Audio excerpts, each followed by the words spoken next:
जाने के बाद स्नान कर ये मत सोचना कि मैंने पुण्य कमाया। पुण्य कब मिलेगा?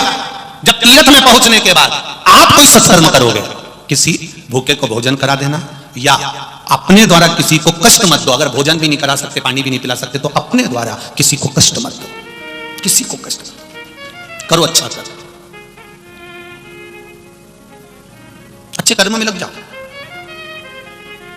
मत बुरे कर्म कर बंदे वरना पछताएगा, भगवान की आंखों से तू बच नहीं पाएगा, तू बच नहीं पाएगा। अरे ज्ञानी मत करना, तेरे कर्म का फल भी तू ही पाएगा, जैसा किया तूने तेरे आगे आएगा। मत बुरे कर्म कर बंदे वरना पछताएगा, भगवान की आंखों से तू बच नहीं पाएगा, तू बच नहीं पाएगा।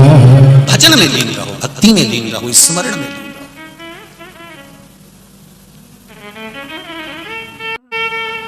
मंदिर जाते हो, पशुपति व्रत करते हो, पशुपति व्रत करने वाला पशुपति व्रत करके चला गया, तुमने व्रत नहीं करा पशुपति का, मान लो तुम मंदिर चली गई और वहां पर बहुत सारा प्रसाद रखा हुआ है।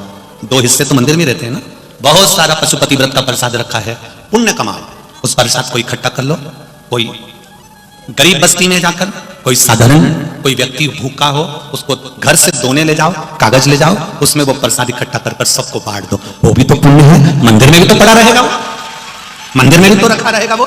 तुम्हारा पशुपति व्रत नहीं है तो तुम बांट सकती हो, तुम दे सकती हो।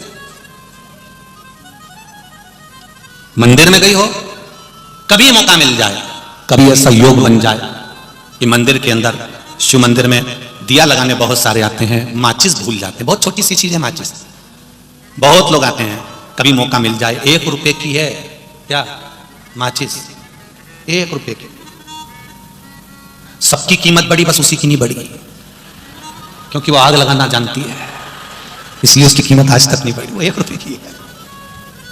उसकी कीमत वहां भले नहीं बढ़ी हो, परंतु उसकी कीमत शिव मंदिर में बढ़ जाती है।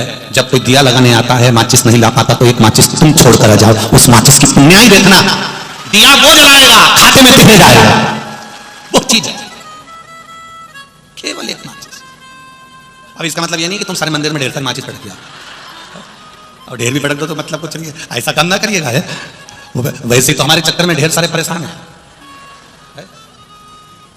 और नहीं तो अभी तुम कोई, और ये मत कह देना किसी और वाले महाराज ने कहा कि माचिस शंकर जी पे चढ़ा दो, लोग तो लोग अब कुछ का कुछ निकाल लें। अरे भाई वहां पंडित जी को या किसी को कह दो ये माचिस रखिए, गुरु जी को नहीं मिले तो ये यहाँ रख के जा रही हूं, ये दे दे।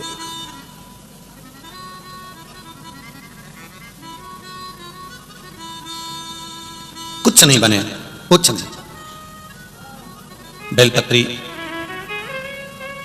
का जो भाव है, बहुत सारी बेलपत्री अगर पड़ी है, शिव जी पे चढ़ी हुई निर्माल्य रखी है, उसको ले आओ, छत पे ले जाके सुखा लो, सुखाकर उसको पीस कर उसका पाउडर बनाकर सबको देना चालू कर दो। हम कहेंगे बेलपत्री जो खा रहा है, किसी को नया नया व्यक्ति खाता है तो मुंह छार छार हो जाता है, उसको स्वाद नहीं आता कई बार भोजन का।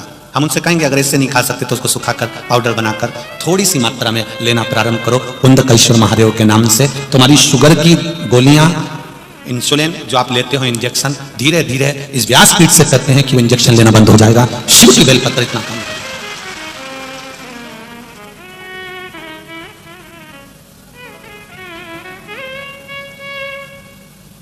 करो, भजन उसका। डॉक्टर को भी चेक करवाते रहो, उनकी दवाई नहीं छोड़ना अपन को, दवाई खाते रहो। जब बेलपत्री अपना असर देना चालू कर दे, फिर दवाइयां धीरे धीरे कम करें, तब तक खाओगे।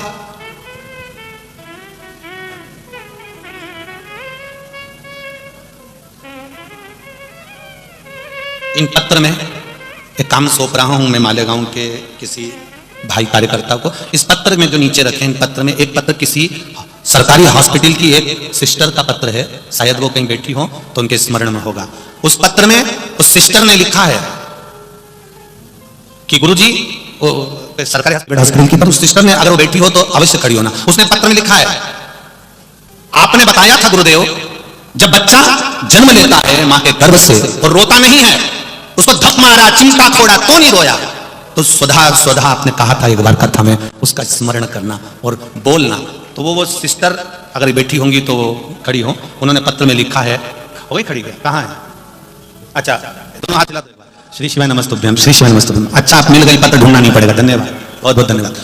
तो इन्होंने पत्र में लिखा कि हॉस्पिटल में जब बच्चा श्वास नहीं ले पाता, रोता नहीं, चिमटी खोड़ी धक मारा तो भी नहीं रोया, तब डॉक्टर भी आश्चर्य में पड़ जाते हैं। तब हम उस बच्चे के कान में, जैसा आपने कथा में कहा था, श्री शिवाय नमस्तुभ्यम और सुधा सुधा कहा और बच्चा रोना चालू कर देता है। ये प्रैक्टिकल उनके बताए उन्होंने, और वो लिख रही है पत्र में, एक बच्चे के साथ नहीं, कम से कम हमने कई बच्चों के साथ ये क्रिया करी और बच्चा रोना चालू कर देता है। गुरुजी उन बच्चों को प्राण महादेव दे देता है। ये शिव तत्व है, ये शंकर, ये करुणा सागर। बैठो बहन, श्री शिवाय नमस्तुभ्यम, हर हर महादेव। बैठो, ये शंभु है, ये त्रिकालदर्शी। अब भले पत्र मत ढूंढना, हमारी जीजी मिल गई हो, पत्र भले मत ढूंढो, अब तो ये प्रेम, ये करुणा, शंकर के प्रति आपका विश्वास, जितना शिव महापुराण की कथा सुन रहे हो उसमें भरोसा, उसमें विश्वास की मूलता, उसमें दृढ़ता, भरोसा।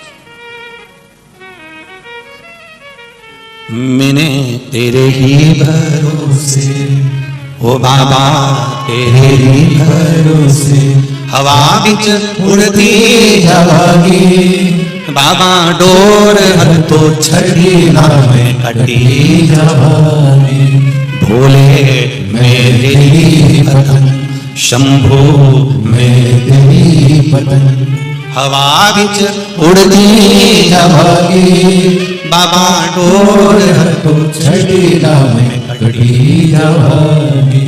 शिव कथा कर रहा, भगवान शंकर का गुणगान कर रहा, भगवान शंकर का स्मरण कर रहा।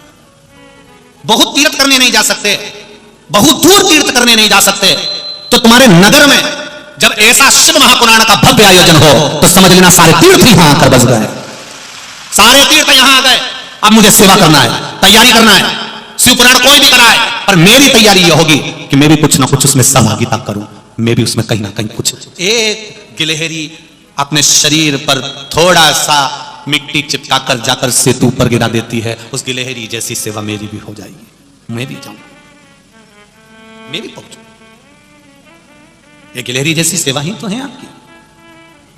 आप लोग जो सीहोर कुबेरेश्वर में दान देते हो, कहीं भोजन भंडारे में, कहीं वृद्धाश्रम बन रहा है, कहीं मंदिर निर्माण हो रहा है, कहीं रसोई घर चल रही है, 24 घंटे भोजन चलता रहता है, हजारों लोग रोज भोजन करते हैं, ये आपका जो सहभागिता आप देते हो, कुछ सहयोग करते हो, ये आपका पुण्य नहीं तो है। और एक निवेदन हमने कल भी करा था, आज फिर कर रहा है, अभी अभी जो आस्था चैनल पर बारकोड चलाया जाता है, उस बारकोड को जब आप स्कैन करें तो उसमें पहले नाम देखना कि विठलेश सेवा समिति का नाम आए, तो आप पैसे जमा करना, क्योंकि कोई 420 कर उसने आस्था चैनल के उस प्रोमो में से ही उसने एक प्रोमो बना लिया और उसने अपना बारकोड लगा लिया है और वो व्यक्ति पूर्ण तरह से फरेब कर रहा है। तो निवेदन है आप सबसे, जितने लोग कथा सुन रहे हैं, हमारी ये बात को जनमानस तक अवश्य भेजना कि बारकोड का प्रयोग करने से पहले उसमें लिखा हुआ है कि विठलेश सेवा समिति है तो जमा करो, नहीं तो मत करो। स्मरण रहे आपका, चित्तवृत्ति। चाहे फेसबुक यूट्यूब पर भी अगर कोई पैसा जमा कर रहा है देखकर, बारकोड देखकर, तो वो भी अच्छे से देखे, उसमें समिति का नाम लिखा हो तो करना, नहीं तो मत करना। पुण्य को कमाइए, आनंद को कमाइए, सहभागिता। एक गिलास पानी भी अगर आप पिला रहे हो तो उसकी सहभागिता। कितना पुण्य कमाया? कल कथा में अपन ने सुना था कृतवर्मा का चरित्र, कितने बाण हुए थे? जम के बोलो, सब तैयारी में आए हो तुम तो है। पहले दिल्ली की बहन ने पत्र में वो मैसेज करा सीहोर में, उन्होंने लिखकर भेजा, गुरुजी तुम भी नाटक से कम नहीं हो। वो नाटक वाले जब एंड मौके पर कोई बात विशेष होती ना, वहीं पर नाटक को समाप्त करते। अब एक बाण रह गया तो तुम्हें बता में क्या जा रहा था, बता देते तो हमारे टेंशन नहीं देता। अब उसमें टेंशन की क्या जरूरत है? अब रात भर हम यही सोचते रहे तीसरा बाण कौन सा है, कौरव जीतेंगे कि पांडव जीतेंगे, क्योंकि अभी तक हमने महाभारत में देखा है कि पांडव जीते हैं। उद्योग पर्व कह रहा है, भगवान ने बाण लिया, से सराबोर बाण भगवान कृष्ण ने अपना पूरा गजेंद्र मोक्ष का, द्रौपदी का चीर बढ़ाने का, और बहुत जो जो प्रहलाद, ध्रुव, नरसिंह सबका जो उद्धार किया है, उनका जितना पुण्य है भगवान कृष्ण ने दूसरे बाण में दे दिया, चलाया। और उधर से कृतवर्मा ने अपना पुण्य, अगर मैंने नीति से धन कमाया हो, ईमानदारी से कमाया हो, सत्कर्म का धन कमाया हो, मैंने कभी किसी का एक अन्न का दाना भी कहीं गलत ना खाया हो, तो मेरा ये बाण पुण्य लेकर जाए। और भगवान कृष्ण ने जो अर्जुन को बाण दिया था वो बाण पीछे खसक गया। कृतवर्मा का दूसरा बाण भी सम्मुख में विजेता की ओर था। भगवान कृष्ण के सामने अर्जुन ने कहा केवल आखिरी बाण बचा है, तीसरे नंबर का, लास्ट, अब मौका नहीं मिल सकता विजय प्राप्त करने का, आखिरी है, तीसरा है। और ये तीसरा जो बाण है, भगवान कृष्ण कहते हैं अर्जुन घबरा मत, बिल्कुल मत घबरा। भगवान कृष्ण ने आखिरी बाण अर्जुन से कहा उठा, अग्नि शस्त्र फिर उठाया अर्जुन ने। भगवान कृष्ण ने उस बाण को लिया और भगवान कृष्ण ने कहा मैंने जितने अवतार धारण करे हैं उन अवतार में मैंने जो पुण्य कमाया है, जनमानस का कल्याण कर कर, पृथ्वी का उत्थान कर कर, पृथ्वी को अपने दंतों पर उठाकर जो मैंने पुण्य कमाया है, जो मैंने आनंद कमाया है, वो सारा पुण्य इस बाण में चला जाए। अब देखो कितने अवतार का पुण्य उस बाण में दे दिया गया। आखिरी है, अंतिम, अंतिम बाण। और कृतवर्मा ने देखा कि तीसरे नंबर का बाण है और सामने मेरे वसुदेव भगवान कृष्ण खड़े हैं। कृतवर्मा ने तीसरा बाण उठाया और स्मरण किया, मैं मेरे पिता राजा भोज की संतान, मेरे पिता ने शिव भक्ति करी है, मेरे दादा ने शिव भक्ति करी है। आज मेरे सम्मुख में मैंने कभी जीवन में बिना छल के, बिना कपट के, बिना झूठ और प्रपंच के अगर शिव का स्मरण करा हो, शिव मंदिर के शिखर का कभी दर्शन किया हो, शंकर पर कभी एक बूंद भी मैंने जल समर्पित करा हो, तो मेरा वो पुण्य यहां सम्मुख में आ जाए, सामने मेरा वो पुण्य सामने आए। और तीसरे नंबर का बाण जब कृतवर्मा ने छोड़ा, कृतवर्मा ने जब बाण छोड़ा, दोनों बाण सम्मुख में थे, 24 अवतार का पुण्य भी सामने था और शंकर भगवान पर चढ़ाया गया एक लोटे का पुण्य भी सामने था, शिखर के दर्शन का पुण्य भी सामने था, झूठ और कपट से परे जीवन का एक आनंद भी सामने था। दोनों बाण सम्मुख में रह गए, दोनों सम्मुख में रह गए, ना ये हटा ना वो हटा।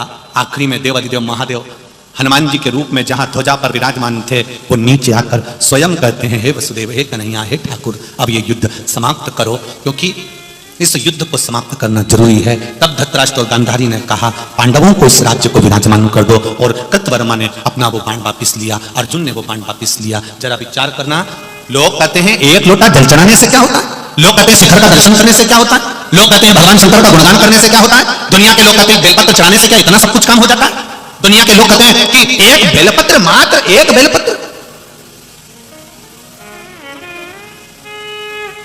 केवल एक बेलपत्र, क्या शंकर भगवान का गुणगान इतना पवित्र है कि उसका फल इतना मिल जाता है? अरे भाई, उस बेलपत्र की महत्वता को तो समझो, उस जल की महत्वता को तो समझो, उस भगवान भोलेनाथ को चढ़ाए गए एक आनंद की महत्वता को तो समझो। जिस दिन आपने भगवान शिव की भक्ति की महत्वता को समझ गए, उस दिन जीवन का सारा सुख आपको प्राप्त हो जाएगा, सारा सुख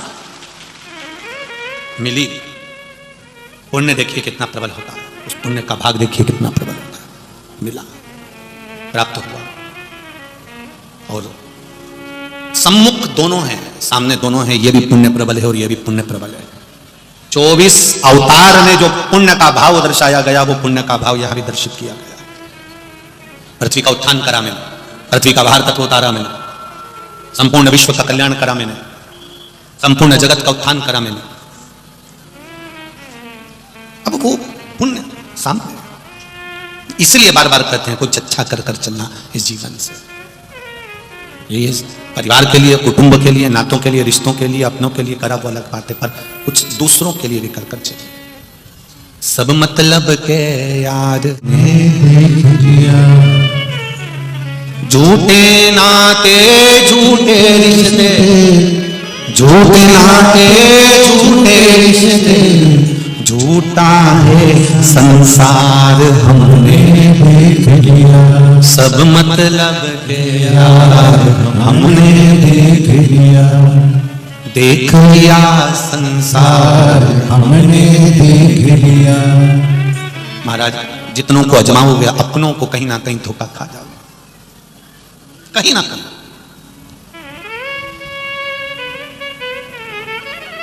कितना तप करा माता पार्वती जी ने, पितरों की 3 बेटियां, मैना, धन्या और कला, पितरों की 3 बेटियां हैं, मैना, धन्या और कला। केवल सनकादि ऋषि को मात्र इनके शरीर का वस्त्र लगा था और इनको श्राप लग गया था कि तुम पितृलोक से भूमि पर चली जाओगी, मृत्युलोक में पहुंच जाओगे। केवल श्राप लगा, मृत्युलोक में चले जाना, पृथ्वी पर जाना। पूछा हमारा उद्धार कैसे होगा? कहा उद्धार की बात करती हो तो तुम तीनों की गोद से 3 देवियां जन्म लेंगी और वो 3 देवियां संपूर्ण विश्व का कल्याण करेंगी।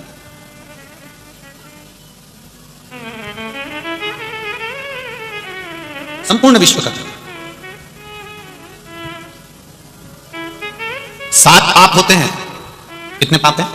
7। वैसे तो पाप अनगिनत हैं, पर हमारे जो शास्त्र कर रहा है, स्कंद पुराण कर रही है, 7 पाप ऐसे होते हैं, उसमें से एक पाप ऐसा होता है जिसका दंड यमराज नहीं देता, जिसका दंड स्वयं महादेव देते हैं। 7 पाप में से एक पाप का दंड स्वयं महादेव को देना पड़ता है। वो कौन सा पाप है?